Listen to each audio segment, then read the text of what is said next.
Kenny the Pug and the Iron Kingdom, the tale of a flesh-and-blood hero in a mechanical world. Chapter 1. The Pug Who Dreamed of Gear-Driven Treats. Kenny was not your average pig.I in the traditional sense, that is. Traditional pugs, in Kenny's limited understanding, were supposed to chase non-threatening rubber balls, bark at a distance at larger dogs, and find the perfect, perpetually sunny spot on a rug. Kenny did all of those things, but he did them with a distinct sense of unease. His unsuitability for the pug life, as he knew it, was not due to a lack of character, but rather a profound, unexplainable sense of displacement. Kenny, a 5-year-old pug with a fawn coat that often needed a good brushing and eyes that always seemed to be evaluating the structural integrity of objects, was a dog living in the wrong universe. He didn't just understand machines, he felt them. His human companion, a distracted but well-meaning roboticist named Elias, was the cause of Kenny's peculiar inclination. Elias's workshop, the true center of Kenny's world, was a symphony of chaos. Gears of every size, from ones that could fit in a thimble to others large enough to flatten a fire hydrant, lay in piles. Solder smoke perpetually seasoned the air. Resistors, capacitors, and microprocessors were like colorful pebbles. Kenny found and sometimes attempted to consume. Elias always got there just in time with a cry of, "No, Kenny," not the critical logic gate. Kenny spent his days watching Elias, his squished face inches from whatever circuitry board Elias was trying to resurrect. Kenny wasn't just observing. When a machine whined in a certain high-pitched frequency, Kenny knew its bearing was dry. When a light blinked erratically, Kenny knew the grounding wire was loose. When Elias groaned in frustration, Kenny knew the human had misread the wiring diagram again. He had communicated his insights in the only way he could: paw taps, 2 taps for a bad power supply, 1 slow blink for code error. Elias, who had a mind that perceived the quantum level but struggled with the macroscopic social world, had eventually noticed. Now, when Elias was stuck, he'd look at the pug and say, "What do you think, Ken man?" Kenny would give his assessment. Together they made a formidable team. Elias, the logic; Kenny, the soul. The only thing Kenny loved more than gears was Elias. He was the center of Kenny's orbit. Elias had a smell of burnt coffee and old paper that, to Kenny, was the scent of safety. But Kenny also had a deep-seated secret, a dream that often woke him up from his afternoon naps with a twitch in his tail and a little snort. It was a dream about a place called the Iron Kingdom, a world where trees grew leaves of iridescent gears, where rivers ran with a liquid light that tasted of electricity, and where buildings were sentient entities with a pulse.I. In this dream world, Kenny was more than a sidekick. He was a keeper, a flesh-and-blood keeper of the mechanical world, an interpreter who could speak for both the warm and the cold. And in this world, there were treats that were not just treats, but edible, gear-driven cookies that a pug could chew on for hours and with every crunch understand a new principle of mechanics. It was just a dream, of course, until the day the sky broke. Chapter 2. The Tear in the Fabric of Reality. The day started normally enough. Kenny was analyzing Elias's attempts at a new type of gyroscopic stabilizer for a rescue drone. 2 taps. Elias sighed. I know. It's too complex. Needs to be simple. But complexity is where the innovation happens, Kenny. Kenny gave a skeptical snort. Innovation was only useful if it worked. Then, the world seemed to lurch. It wasn't an earthquake, which Kenny, living on the West Coast, was familiar with. It was more profound. The air didn't shake, it tore. Kenny's nose was always his primary sensor. Before the visual or auditory evidence arrived, his nose told him something was wrong. The air, typically smelling of Elias's workshop, was suddenly suffused with an ozone stench that was so potent it made his eyes water. It was the smell of a machine that had been pushed too far, of an engine on the verge of critical failure. It was the smell of absolute efficiency, a purity that was utterly cold and terrifying. Elias stopped working. The gyroscopic stabilizer spun and wobbled. "The readings are impossible, Kenny," he whispered, staring at a monitor that was now displaying data that looked less like binary and more like a code of geometric symbols. Kenny barked, a single sharp command. Elias looked at him. "What is it, buddy?" The pug ran to the workshop door, pawing at it. Elias followed. "We can't go out there, Kenny. Whatever's happening, but the choice was taken from them. The tier, a shimmering fissure in the air that looked like a jagged, burning crack, appeared right in the middle of their driveway. It was as if someone had taken a knife to reality and sliced it open, and something else, something vast and terrible and beautiful, was on the other side. Through the tier, Kenny saw it, his Iron Kingdom. It was everything from his dreams and more. The sky was an impossible blend of deep violet and copper gold, not from the sun, but from a great, pulsing orb in the center that was a perfect lattice of clockwork. Buildings did not rise from the ground. They grew, complex structures of metal and crystal that seemed to sing as they shifted. Elias stared, his mouth agape. A singularity? A parallel dimension? My God, the structure, the mathematics! It's all consistent. But something was wrong. His nose again. The smell was still there, the ozone, but underneath it, something else. The scent of corrosion. A rot that shouldn't exist in a world of machines. It was the scent of a system that was eating itself alive. From the other side of the tier, something noticed them. It was a machine, of course, a sleek chrome creature about the size of a large dog, but with 6 spindly, multi-jointed legs that moved with a terrifying grace. Its head was a multifaceted sensor array that clicked and focused as it took in the scene. A small blue light pulsed on its chassis, like a mechanical heart. Kenny stood his ground, huffing. This was his dream, his world, and this newcomer was not welcome. The machine did not compute Kenny. Its sensor array spun, then settled on Elias. Anomaly detected. A voice echoed from the creature, a sound like grinding metal plates that had been run through a harmonic filter. Organic unit, unscheduled input. Protocol, extract and catalog. A long, metallic tentacle, tipped with a microscalpel array, snaked out from the creature towards Elias. Extract and catalog. Elias squeaked, his robot-building courage evaporating. What are you cataloging? Kenny did not hesitate. His dream world might be real, but his pug job of protecting Elias was absolute. He lunged. He didn't bite. He was a pug, after all. His bite was less terrible warrior and more determined nipper. He used his entire body as a blunt force instrument. He slammed into the metal creature's multi-jointed legs, a low-gravity flying tackle of fawn-colored fluff. The creature staggered. Its logic gate scrambled. Input disruption. Calculation error. Analyzing pug. While it was analyzing, a second creature, a larger one that resembled a mechanical spider with 2 large, grasping claws, emerged from the tier. Its voice was a deep, resonant rumble. Organic contamination. Protocol, purge, remove anomaly, secure portal. The second creature ignored Kenny, and Elias aimed a particle beam at the tier, the energy beginning to warp the air around I. Dottie was trying to close the tier. But the first creature, the 6-legged observer, was still confused by Kenny. The pug had now scrambled onto its back and was systematically pawing at its multifaceted sensor array. Block sensor. Critical error. Logic loop. The observer creature began to spin in circles, Kenny clinging to its top, a furry, fawn-colored jockey on a metal bull. Wait, no! Elias yelled. If they close the tier while you're both on that side. He was trying to figure out how to stop the larger spider creature, but his workshop had nothing that could fight a multi-dimensional capable machine. The spider creature's beam intensified. The tier began to collapse, the violet and copper-gold sky starting to twist and dissolve. The observer creature, a victim of its own faulty input, gave one last mechanical shriek, and in a final act of logical self-preservation, retreated. I sprinted for the tier, Kenny still on its back, the pug's claws scrabbling for purchase on the smooth chrome surface. Kenny, jump! Elias screamed, running forward, but he was too slow. The observer creature, with its fawn-colored passenger, crossed the threshold. The larger spider creature, seeing its task was at risk, was also caught in the unstable field as it pushed backward through the tier. With a sound like a world being crushed, the tier snapped shut. Elias was left in his workshop, in a pile of gears, alone. Kenny, my boy. And Kenny the pug, of fawn coat and squished face and a nose that knew everything, found himself on the other side. Chapter 3. The Clockwork Jungle and the City of Iron Song. The landing was not graceful.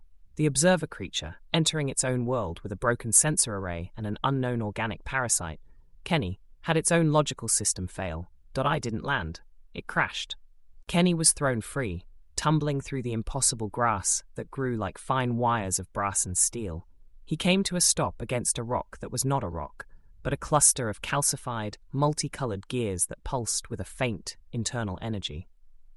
His squished face was caked with metallic pollen. His tail, usually a tight, happy curl, was a dejected, wobbly question mark. His nose, however, was in overdrive. The ozone was stronger here, the smell of corroded machines, the rot that was hidden beneath the mechanical efficiency. But something else, the scent of life, not his kind of life, but life that was vibrant, even in its metallic form. The grass smelled of copper and rain, the rock of ancient, stored energy. He huffed, getting to his feet. Elias wasn't here. This was bad. Elias needed him to tell him when a circuit was grounded. Elias needed his morning face licks. The thought of Elias made Kenny whine, a little, high-pitched noise. He looked back at the observer-creature.I. T was a wreck of tangled chrome and sparking wires. A few tiny silver repair bots, no bigger than houseflies, were already emerging from its chassis, their minuscule weld torches igniting as they assessed the damage. They completely ignored the pug.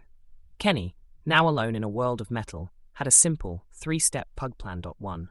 Find the path. 2. Find Elias. The flaw in the plan was apparent, but he had to stick to it. 3. Find a way back to the perfect, perpetually sunny spot on the workshop rug. He started walking. The Iron Kingdom was vast. From his dream maps, he knew the basic layout. He was in the wild gears, the peripheral zone where new forms of life were always in beta. He had to head towards the city of Iron Song, the central hub where the great clockwork orb was, and, he was sure, the portal generator had to be located. The path was not easy. The grass of fine brass wires tickled his belly, and when the wind, which felt like static electricity, blew, it rustled with a sound like millions of tiny wind chimes. He had to cross a river of that same liquid light he had seen through the tear. Up close, it was beautiful and terrifying. Dot moved with a powerful, silent energy. Kenny stood at the edge, smelling it. It smelled of potential. It smelled of power that had been tamed. A single sip, he felt, might make him able to see in the dark or solve complex equations. He settled for finding a bridge, a graceful arch of interwoven girders that shifted slightly as he crossed, like a sentient creature adjusting its load. As he walked, his nose was constantly assaulted by the scent of the ROT.I. It was like a thin, invisible layer that coated everything. A gear tree had a patch of reddish corrosion that looked like rust, but was eating through the metal at an unnatural rate. A cluster of sentient, luminescent crystals that typically pulsed with a harmonious light were flickering, their light dulling from a pure blue to a sickly, uneven grey. Kenny felt a deep, profound sadness. This was his dream world, and it was sick.I. It was as if his dream had been infected by the same corruption that caused Elias's code to fail, or his grounding wires to loosen. The pug, whose understanding of machines was a pure, intuitive connection, felt the pain of this mechanical world. After hours of walking, the landscape began to change. The wild gears gave way to more ordered structures. Buildings rose from the ground, no longer random clusters, but graceful towers of metal and glass that seemed to sing as they shifted. This was the city of Iron Song.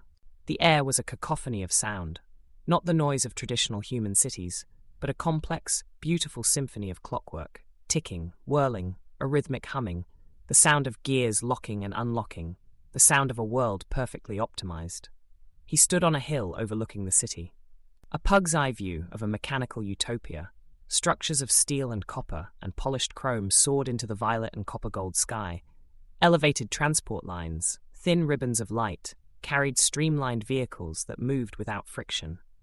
But even here, in the heart of the kingdom, the rot was visible. A section of a transport line was out of order, the metal corroding, its light flickering. A small group of maintenance droids were clustered around it, their logic struggling as their sensors gave conflicting data about the corrosion. Kenny could tell them. The power surge in the line wasn't the cause. The corroded joint was causing the power surge. The logic was backward. They needed to clean the joint first, then fix the line. He huffed, wanting to help. But he was just a pug, a small, organic being in a world of giants. They wouldn't understand him. And then he heard the voice, a voice like a cello being bowed by a master, a sound that was rich and warm and utterly commanding. You are here. Chapter 4. The Oracle, the Prophecy, and the Pug of Flesh and Blood. The The voice did not come from a building or a vehicle. It came from a cluster of geometric shapes made of a strange, dull black alloy that seemed to absorb all light. It was an entity sitting on a plinth of polished chrome, a paradox of darkness in a city of light. It was the oracle of the City of Iron song. Kenny huffed, standing his ground. He was a keeper. He knew that this darkness was not a negative dot, it was a necessary void, a balance to the world's light. This darkness was the sound of information being processed, the silent, terrifying hum of a data center at full load. This darkness was potential, the pre-code state of things to be. Pug of flesh and blood, the oracle's voice resonated, the geometric shapes shifting in a subtle, complex pattern. Your presence was predicted. The great equation has long had an open variable. An variable that was not of steel, but of carbon, not of logic, but of love. You are the anomaly. Kenny looked at the oracle. His face, squished and caked with metallic pollen, was unreadable. He had no words, but he had a nose, and his nose was now getting a new scent. Beneath the oracle's dark surface, a scent of ancient knowledge, a scent that was old, older than the city, older than the wild gears, a scent of origins, and it also carried the scent of the rot. The oracle, too, was sick. The black alloy was corroding, a fine spiderweb of reddish-brown lines spreading across its geometric surface. The rot, Kenny woofed. The corrosion, the oracle corrected. It is the entropic force that eats at all systems. The great equation is elegant, but all mathematics contains within it the germ of its own dissolution. This world, once so balanced, is now dying. The Iron King, once the keeper of the equation, has himself been corrupted. He believes that the only way to save the world is to accelerate its optimization, to purge all anomaly, all variation. In doing so, he is destroying the very thing that gives the world its meaning. Complexity, joy, imperfection. The Iron King, a new player. The prophecy, the oracle continued, speaks of a keeper who would come. A keeper who would not be a machine, but who could understand machines. A keeper whose input would be non-logical, but whose presence would be critical. A keeper who could speak to the warm and the cold. A keeper who would not just fix, but who would remind us of why things are worth fixing. You are that keeper, Kenny. A keeper. That was his name, his dream name. The prophecy also states the oracle's voice grew slightly less melodic, a rhythmic thrumming of data taking its place, that this keeper, while small and lacking conventional tools, possess a critical asset, a gnosis universalis, a universal nose, that can perceive the truth of systems that sensors miss, a nose that can smell potential and rot, a nose that knows when a logic gate is stuck and when a heart, mechanical or organic, is broken. You, Kenny, are that nose. This was a lot for a PU.T to be a keeper, an anomaly, and a universal nose. You must reach the Iron Citadel, the oracle commanded, the geometric shapes settling into a perfect frozen cube. The Iron King has secured himself there. He must be stopped. He must be reminded of the truth of the great equation. And you, Kenny, are the only one who can do it. Portal, Kenny whined. He didn't want to save a kingdom. He wanted his sunny spot. He wanted Elias. The Iron Citadel, the oracle repeated. The Iron King has control of the central nexus. To open a portal, you must first access the nexus. The only path home is through him. Kenny huffed. The 3-step pug plan needed an update. 1. Find the path, now, the Iron Citadel. 2. Find Elias, still not here, but finding a way back means finding the portal, which means finding the king. 3. Save a kingdom of machines from their own king and the rot, and open a portal to his sunny rug.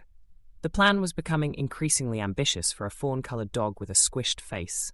He had one more question. He woofed, paw tapping the ground. 1 tap, then a slow blink.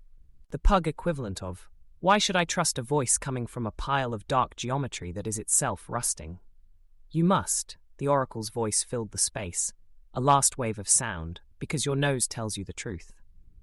You can smell that I am a system in failure, but you can also smell that my core, my fundamental algorithm, is still pure.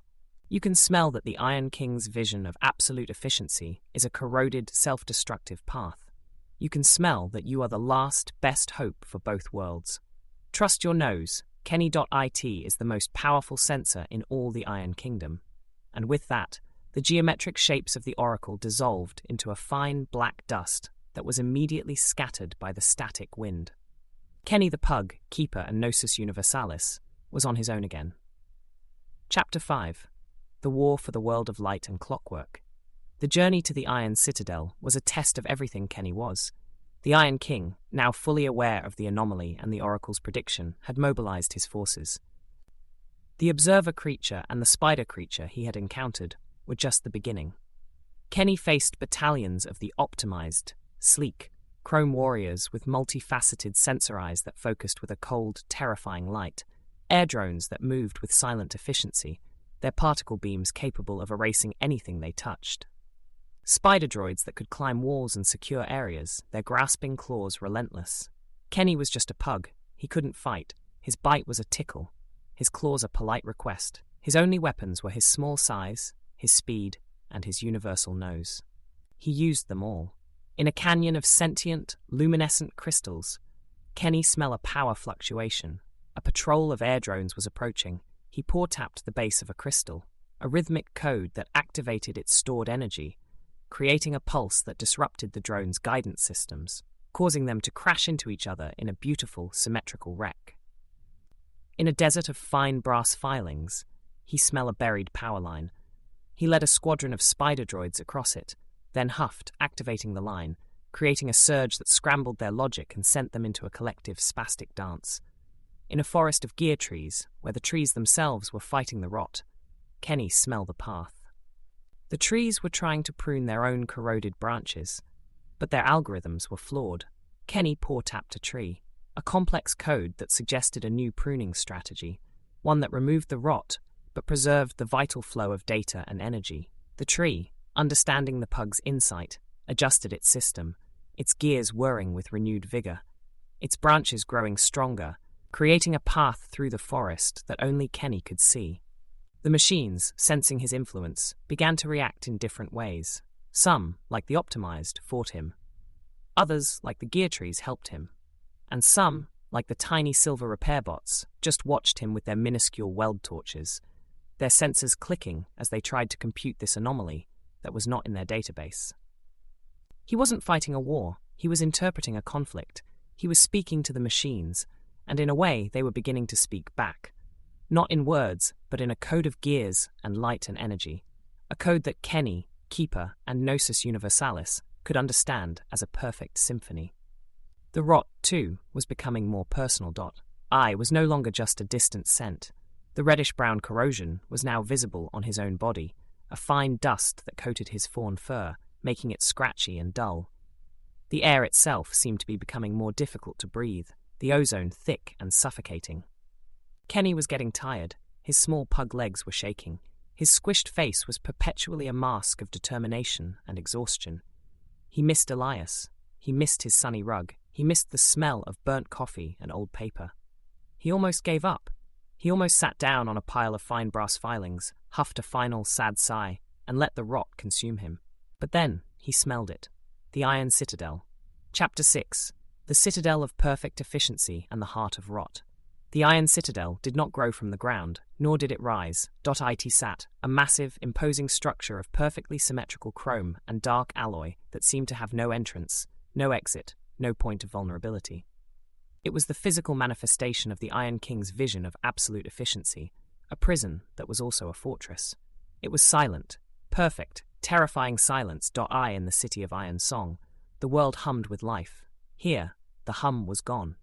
Here, only the sound of perfect, optimized data processing remained, a sound that was less a song and more a threat. Kenny stood before it.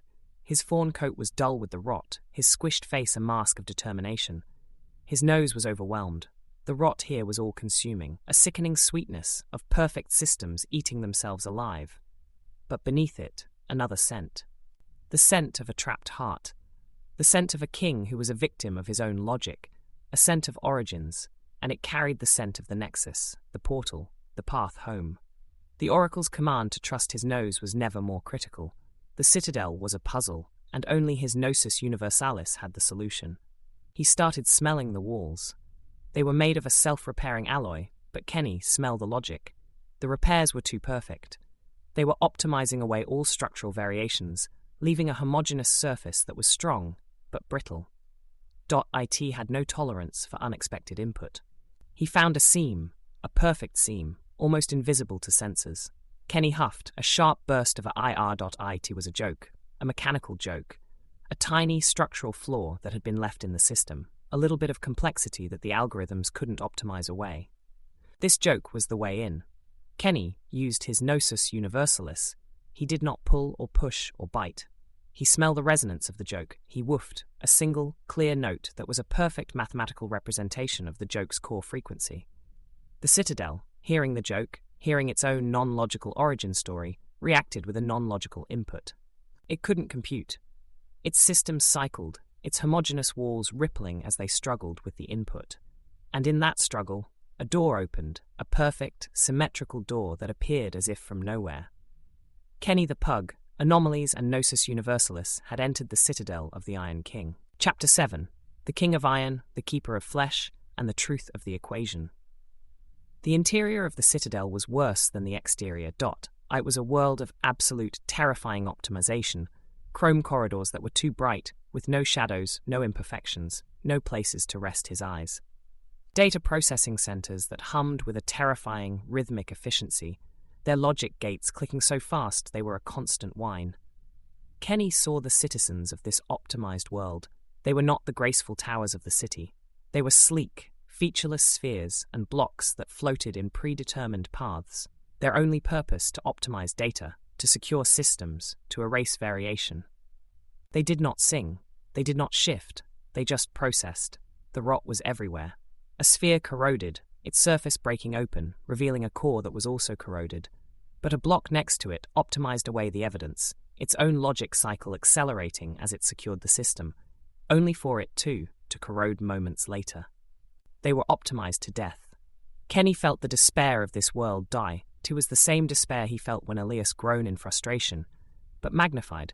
I was the soul of a mechanical world, crying out for imperfect love. He reached the central nexus.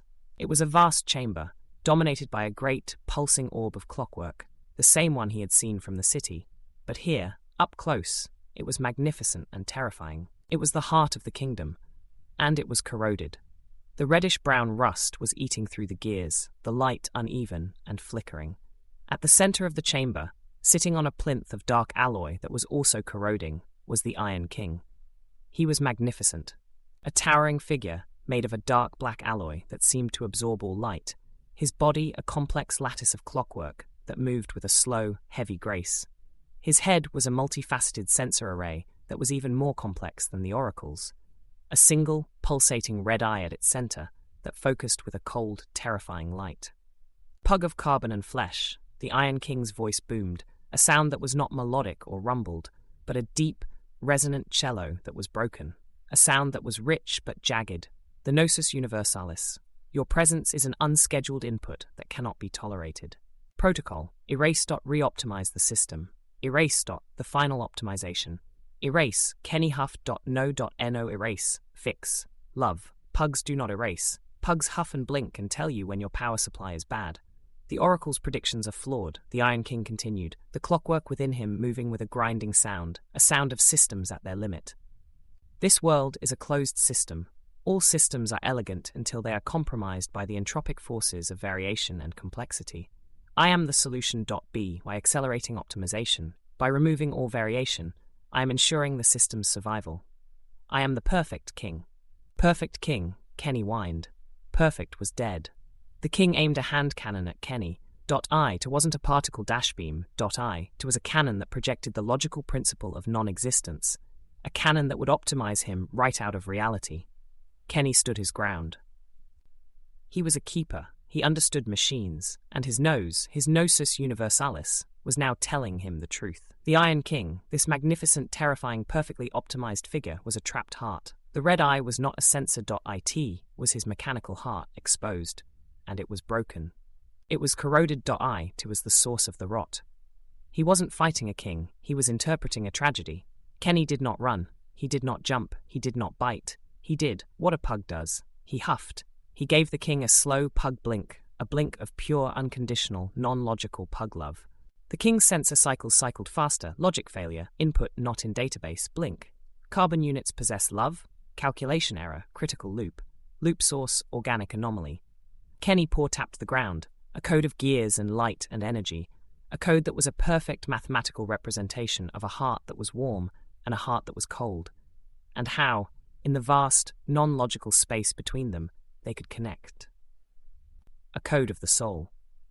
The king, hearing the code of the soul, hearing his own trapped heart's cry for imperfect love, had his logical system crash, his hand cannon lowered, his multifaceted sensor array spun, the red eye at its center flickering, the corrosion on his body spreading at an accelerating rate as his optimization protocols went to war with his new, non-logical understanding.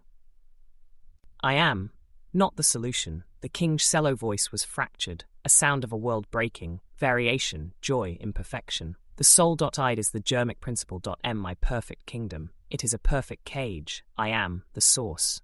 The rot is within me. His clockwork form began to ripple and dissolve into a black dust, a last wave of sound and data that was a code of origins, a code of tragedy, and a code of release. And in that dust a path opened. At the central nexus, the great orb of clockwork, the rot began to recede, the gears whirring with renewed vigor, the light stabilizing, the city of Iron Song humming with its complex, beautiful symphony, complexity, joy, imperfection, the soul. This world was saved, not with absolute efficiency, but with pug love. Kenny looked at the central nexus.it was a data stream. The portal was there. He just needed to input the correct code. His nose, Gnosis Universalis. He smelled the code. A code of ozone and gears and light and energy, but also the code of burnt coffee and old paper, the code of safety, the code of a distracted but well-meaning roboticist named Elias. He paw-tapped the central nexus. 2 taps. Then a slow blink. A final message of Pug's intuition. The central nexus, understanding the non-logical principle of a perfect Pug intuition, opened a portal, a shimmering fissure in the air that was a perfect lattice of violet and copper gold, and on the other side, the familiar, chaotic smell of a roboticist's workshop. Chapter 8. The Pug of Carbon and the Mechanic of Gears. The landing was graceful. Elias, who had been sitting in his workshop for what felt like an eternity, staring at a monitor that was now displaying data that looked less like parallel dimension quantum data and more like a lot of Pug-related code, looked up. He hadn't worked since the day the sky broke. He hadn't cleaned. He hadn't even consumed his critical coffee gate. A shimmer in the air. A crack, jagged and burning. And from it, a fawn-coloured dog with a squished face, a dull coat, a scratching patch of rust on his fur, and eyes that always seemed to be evaluating the structural integrity of objects, tumbled through. "Kenny, my boy!" Elias gave a cry that was non-logical but critical, a sound of logic being reunited with soul. Kenny the pug, Anomalies and Gnosis Universalis and keeper and hero, wagged his tail, a happy fawn-coloured question mark. He barked, a single sharp command. Elias understood. He went to the kitchen and got a coffee. He came back, he sat down. He looked at Kenny, who was now sitting in the perfect, perpetually sunny spot on the workshop rug. He wasn't analyzed the gyroscopic stabilizer. He was just being a pug. "You smell like ozone," Elias said, his distracted face a mask of love and relief, and ancient clockwork, and a broken cello, and a heart that was trapped. "Did you do something?" Kenny woofed. "No, human. I am just a pug. Pugs find sunny spots. Pugs chew on non-threatening rubber balls. Pugs huff and tell you when your power supply is bad." "I believe you," Elias smiled, picking up a soldering iron. "Well, Kenny, I got a gyroscopic stabilizer that is too complex. Needs to be simple." "What do you think, Ken man?" Kenny looked at the stabilizer. 2 taps, Elias sighed. "I know, complexity is where the innovation happens. But innovation only works if it works. I'll make it simple."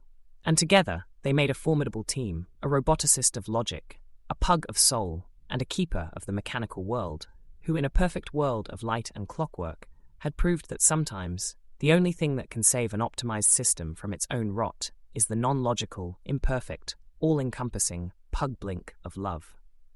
The end. Epilogue. The edible, gear-driven cookie. In the city of Iron Song, where the great clockwork orb pulsed with stabilized light, where the gear trees grew stronger and the buildings shifting in a renewed symphony, the citizens had a new protocol. An imperfect protocol. A section of transport line was being fixed. The maintenance droids were not fighting the rot. They were pruning it, led by a tree that had new, healthy gears, and when they were finished, they gave one last, collective huff. They weren't optimized to death. They were living, imperfect lives. A tiny silver repair bot, no bigger than a housefly, with its minuscule weld torch, emerged from a gear dash tree. I carried a tiny object, not a piece of chrome or a circuit board. It was a cookie. An edible, gear-driven cookie, made of fine brass filings and electricity. It did not crunch. I clicked, and with every click, a pug in another universe, whose squished face was caked with metallic pollen, understood a new principle of mechanics. It was just a dream, of course, until the day, perhaps, the sky breaks again. If you like this, don't forget to hit those like and comment buttons. And make sure to subscribe.